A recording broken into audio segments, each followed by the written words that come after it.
Assalamu alaikum. This is Abdurrauf. Welcome to our YouTube channel Guru of MCQs. अॼु असां ॿ lecture पहिरियां record करे चुका आहियूं। मुख़्तलिफ़ ऑथर जेके आहिनि जंहिं मुख़्तलिफ़ ड्रामा कहाणियूं नावेल लिखिया आहिनि।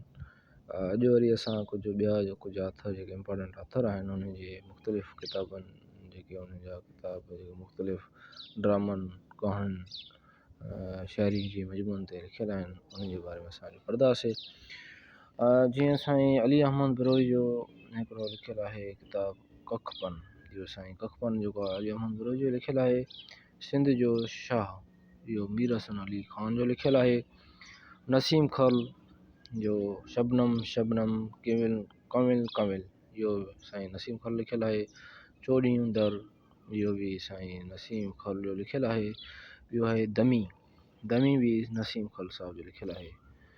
ॿियो असांजो इम्पोर्टेंट अमर जलील जा कुझु अफ़साना आहिनि जेके मोस्ट इम्पोर्टेंट आहिनि।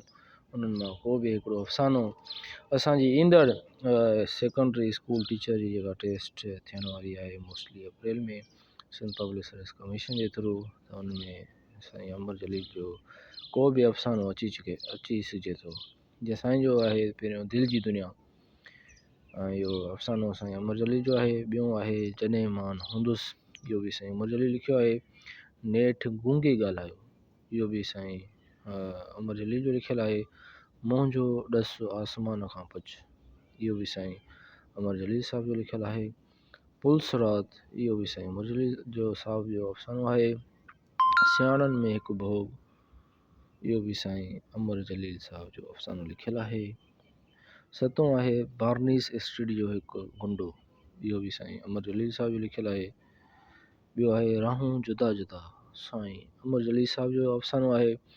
ॿियो नाओं आहे साईं जो अफ़सानो सचर सरमस ट्रबल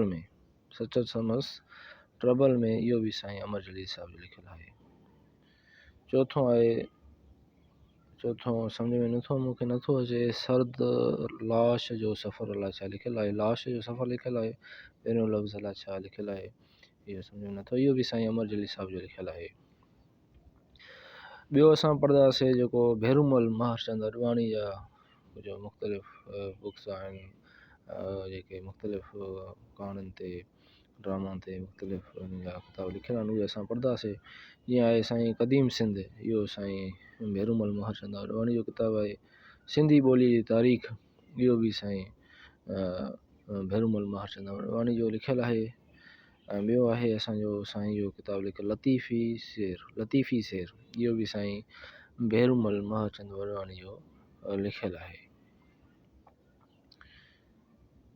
इहो हुया अॼु असांजा मोस्ट इम्पोर्टेंट बुक्स जंहिं मुख़्तलिफ़ ऑथर लिखिया। ऐं असां ॿिए लेक्चर में वधीक असां जेके मोस्ट इम्पोर्टेंट जेके ऑथर आहिनि असांजा ॾिनल आहिनि, त उन्हनि जे बारे में असां पढ़ंदासीं। Thank U very much.